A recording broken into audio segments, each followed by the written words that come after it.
Salam, chers étudiants. Aujourd'hui, je vais vous parler de la hiérarchie des lois en Algérie.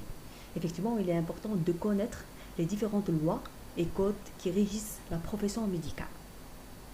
Car, jadis, la profession, c'est-à-dire le travail du médecin, n'a jamais été mis en cause, surtout avant le 19e siècle.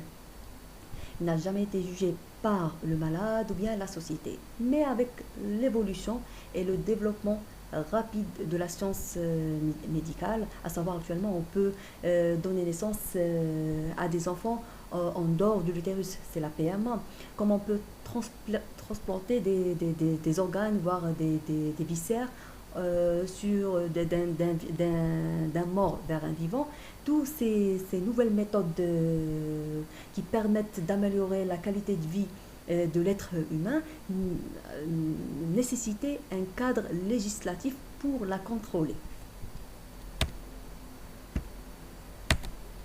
Les devoirs et les droits du médecin s'inscrivent dans le cadre d'exigences juridiques à la hauteur de sa noble mission. Bien sûr, jadis, la médecine était peu développée et les actes médicaux se réduisant à quelques pratiques sommaires, largement révolues à l'heure actuelle. Médecine performante, haute technicité implique un risque accru en responsabilité, d'où la nécessité de faire continuellement l'outil juridique. Exactement. Donc avec le développement des méthodes actuelles de la science, certains professionnels de santé, voire certains médecins, peuvent commettre des fautes. Mais en commettant ces fautes-là, il faut le contrepartie, c'est-à-dire le malade, il demande souvent une réparation, une indemnisation de cette faute commise, et par conséquent une indemnisation, un dédommagement du dommage subi.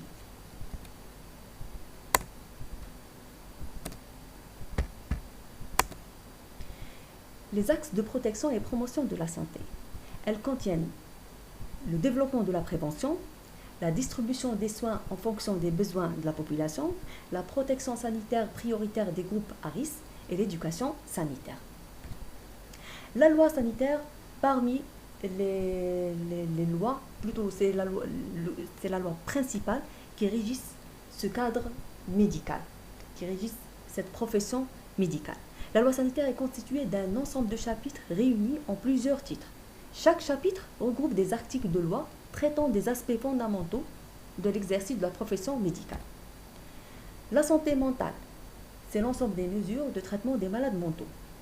Souvent, ces malades mentaux, sous un certificat établi par un psychiatre ou bien à la demande de la famille, font l'objet d'un emplacement ou d'une hospitalisation d'office. Également, cette loi sanitaire traite le côté des prélèvements et transplantations d'organes. Elle le cadre très bien afin de permettre aux donneurs et aux receveurs de bénéficier d'un cadre légal et chacun d'eux sera protégé dans un cadre légal. Les modalités d'obtention du consentement du donneur vivant et décédé, donc le consentement en cas de don d'organes, que ce soit pour le vivant ou le mort, il est primordial. Les conditions légales des prélèvements et transplantations d'organes comportent l'anonymat, la gratuité du don, l'innocuité du don pour le receveur, c'est-à-dire que ce don ne doit pas représenter un danger pour le receveur. Absence de risque pour le donneur vivant également. Ultime solution thérapeutique, donc si on peut faire recours à d'autres moyens thérapeutiques pour le receveur, si on peut s'en passer de ce prélèvement, il est préférable de choisir cette méthode au lieu de passer par la transplantation d'organes.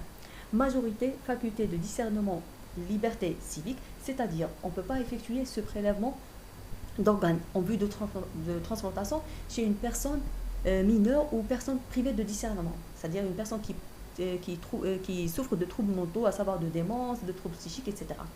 Prélèvement interdit également sur le mineur. Les dispositions pénales relatives au personnel de santé.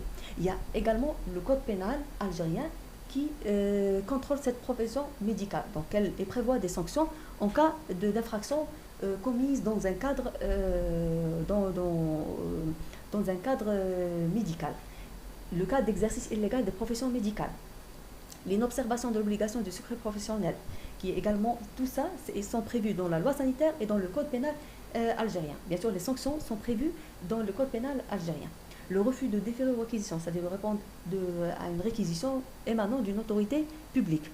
L'élaboration des faux certificats, la négligence et les fautes professionnelles également sont sanctionnées par le code pénal algérien.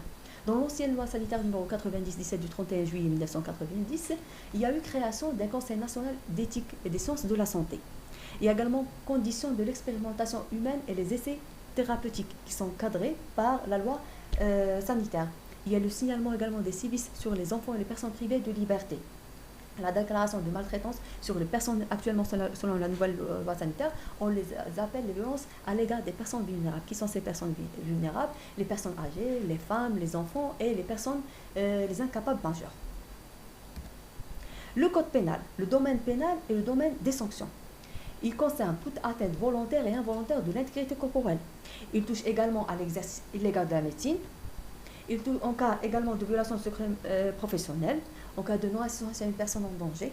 Il prévoit également la rédaction de faux certificats, l'avortement illégal, l'empoisonnement, le trafic des stupéfiants et même les homicides qui résultent de cette atteinte à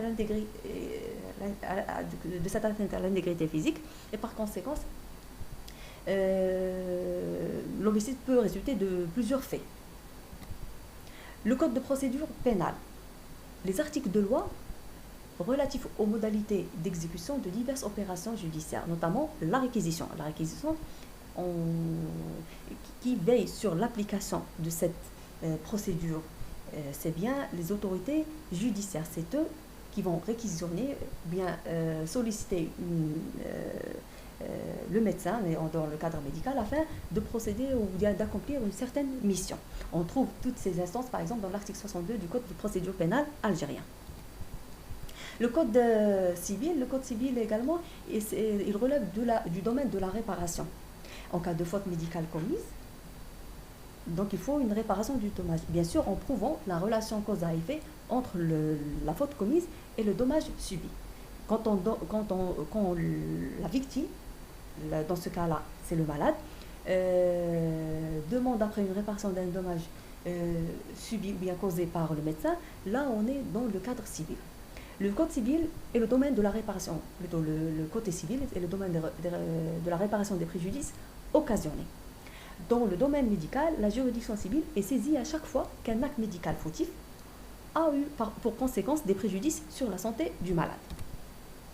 Le code de la réforme pénitentiaire, également, il y a une partie du code de la réforme pénitentiaire qui prévoit quelques articles concernant cette profession médicale, consacre des écrits de loi relatifs aux conditions de mise en détention des prévenus.